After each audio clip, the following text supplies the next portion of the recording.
Avant de commencer, n'hésitez pas à liker cette vidéo, à vous abonner à notre chaîne et d'activer la cloche de notification pour ne rien rater de nos vidéos. C'est parti. 3, 2, 1.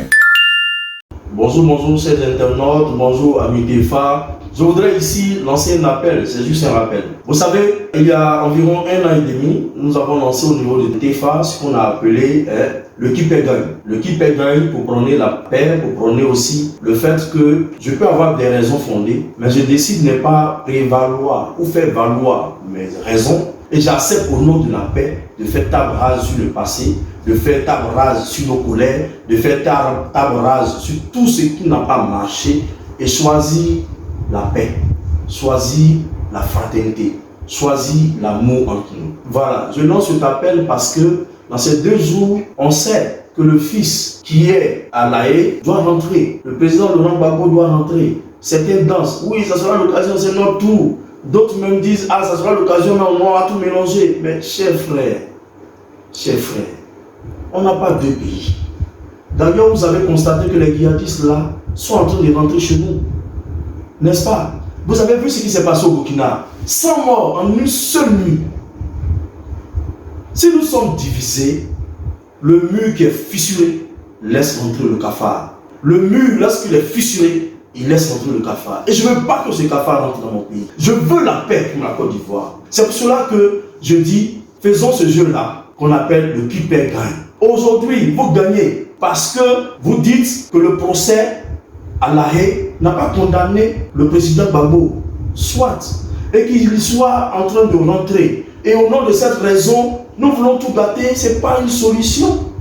Voilà. Alors, je pense que nous devons préserver l'essentiel et appliquer ce qu'on a appelé le qui perd gagne. Voilà. Si je gagne en me vengeant, je perds. Si je perds en refusant de me venger, je gagne. Qu'est-ce qu'on va choisir? Je suis là en tant que président de la plateforme TEFA pour te demander à toi, Ivoirien, de calmer le jeu. Calmons le jeu, recevons notre frère, recevons notre papa, recevons notre président, mais dans la paix. La paix. Travaillons surtout pour notre propre devenir. Travaillons surtout pour changer notre économie. Voilà. Donc, je demande aux Ivoiriens d'être des pro-Côte d'Ivoire en adoptant le jeu qui paie gagne. Voilà. Il ne faut pas gagner pour tout détruire. Il ne faut pas perdre aussi pour ne rien gagner. Mais nous voulons perdre pour gagner quelque chose d'essentiel qu'on appelle la paix.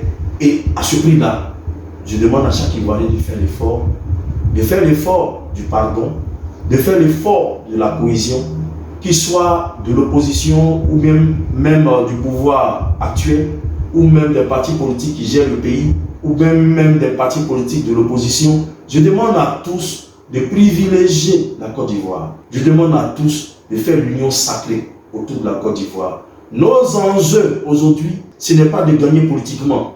Nos enjeux aujourd'hui, ce n'est pas d'avoir le dessus sur Pierre ou Paul. Nos enjeux aujourd'hui s'appellent l'indépendance économique. Nos enjeux aujourd'hui s'appellent le plein emploi pour éradiquer le chômage. Nos enjeux aujourd'hui, c'est de faire de sorte que la Côte d'Ivoire soit ce qu'on appelle dans le jargon des finances, un pays structurellement créditeur. C'est-à-dire un pays qui ne doit pas, mais qui prête même. Voyez-vous, si la Côte d'Ivoire a suffisamment de ressources, que nous prêtons à ces institutions de Bretton Woods, de Banque mondiale et FMI, tout le monde va nous respecter.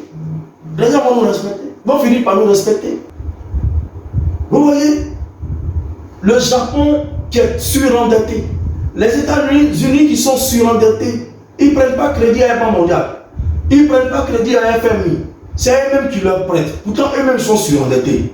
Est-ce que vous avez vu que FMI ou Banque mondiale est parti dire qu'aujourd'hui là, Japon, tu as trop de dettes, l'autre dit même plus que vous avez vu ça où? Et pourtant, le Japon a près de 200% de dettes par rapport à son PIB. Ils sont surendettés. Les États-Unis sont surendettés.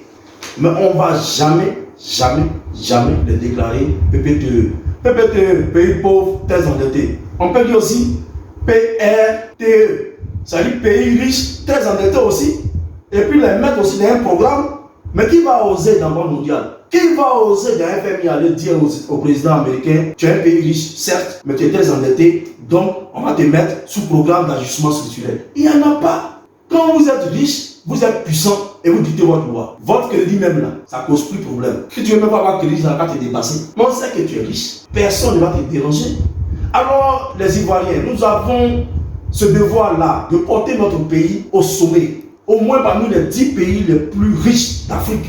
D'abord, dans les 2 ans à venir, il faut qu'on atteigne ce niveau-là. Pour y arriver, laissez-moi vous conseiller quelque chose. Nous avons notre solution, notre vision, qu'on appelle la VRC. Cette vision n'est pas notre enfant qu'on veut chérir, nous seuls. On veut porter cette vision à tout le monde, à tous les Ivoiriens, y compris ceux qui nous dirigent. S'ils veulent, ils s'accaparent et ils réalisent cela pour le bonheur des Ivoiriens. Voilà, la VRC, c'est passer à la transformation locale de toutes nos matières premières. Lançons notre révolution industrielle. Qu'est-ce qui nous empêche?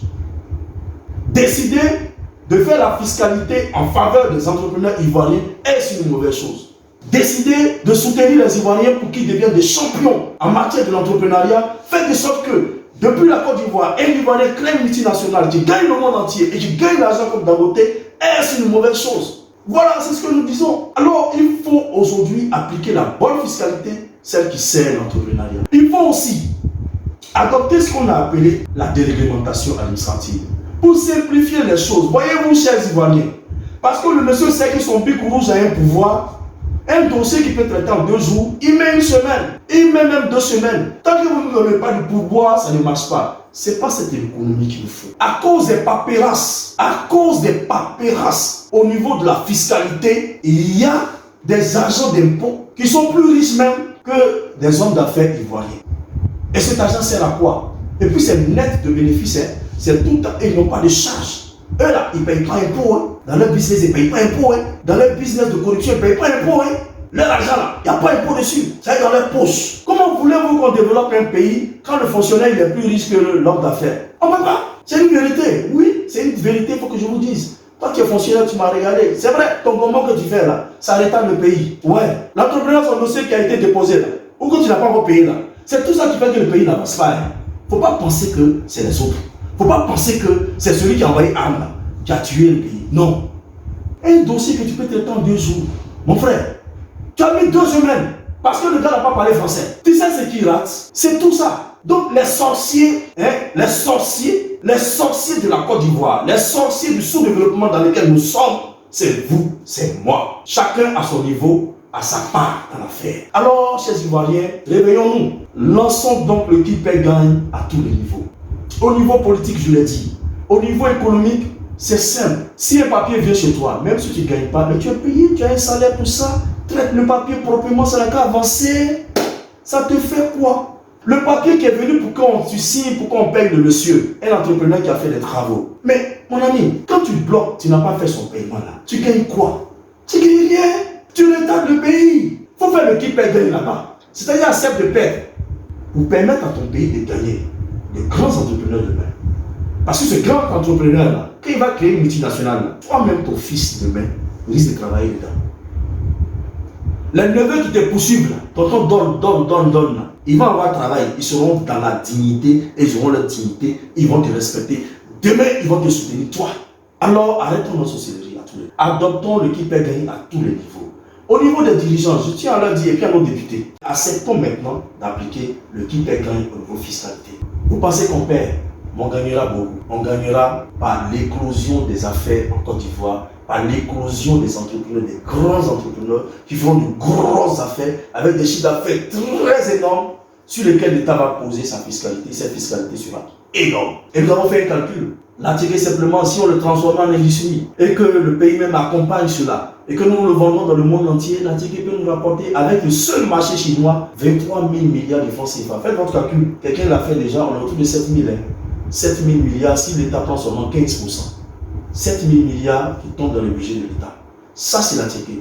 Prenez le cacao, prenez l'anacarde, prenez le VA, prenez la cola, prenez la mangue, prenez l'ananas, prenez la passion, prenez la banane. Oh, vous avez un pays riche. Avoir un PIB de 200 000 milliards, ce n'est pas la mer à boire. Ça, je vous assure. Aujourd'hui, je propose simplement que nous adoptions ce petit concept-là qu'on a appelé le qui paie gagne à tous les niveaux. À tous les niveaux, quel que soit là où tu te trouves. Ce que tu veux gagner rapidement, laisse ça couler. Travaille pour gagner beaucoup. pour gagner la stabilité, pour gagner une prospérité énorme pour tous et pour toi aussi. Merci